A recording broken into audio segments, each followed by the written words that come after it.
6 months into 2021, the COVID-19 second wave that ravaged India appears to be slowing down. The daily case rate has fallen below 40,000 in months, and the nation is slowly opening up.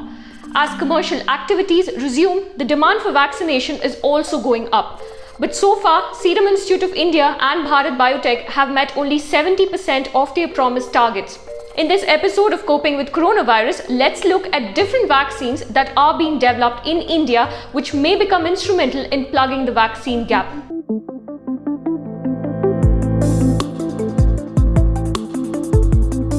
Right now, most Indians have received Serum Institute's Covishield or Bharat Biotech's Covaxin. A small section has opted for Russia's Sputnik V.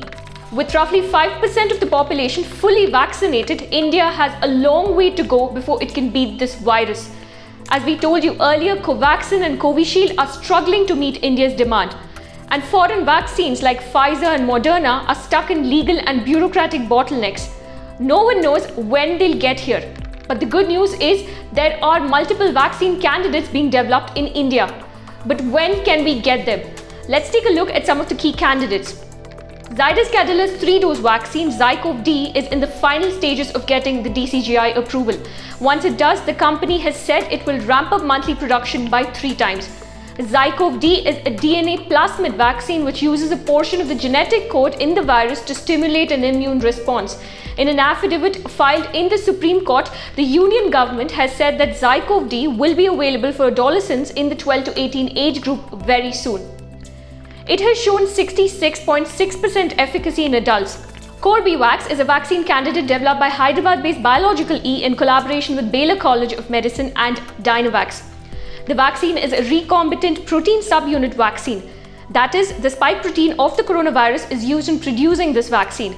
Currently, the vaccine is in phase 3 trials, which is expected to conclude by the end of July. This could be the cheapest vaccine on offer because the ingredients used to produce the vaccine are easily available.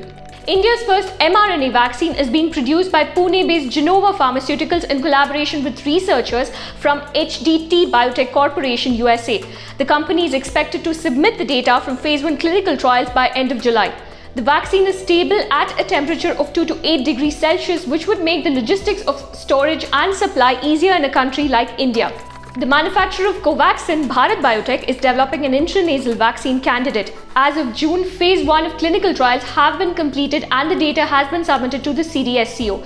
An intranasal vaccine is easier to administer, especially in children, since it doesn't involve needles, and neither does it require healthcare professionals to administer it.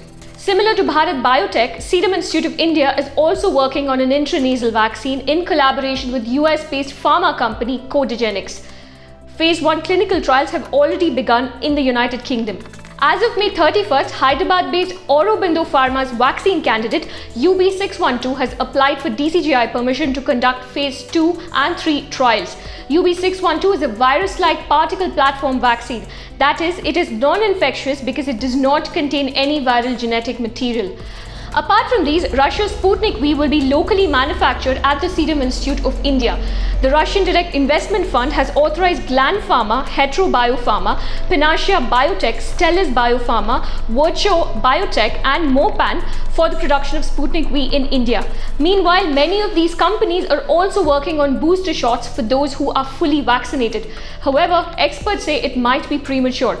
According to WHO Chief Scientist Soumya Swaminathan, it is too early to discuss booster shots, and the existing vaccines give protection against the variants that are popping up.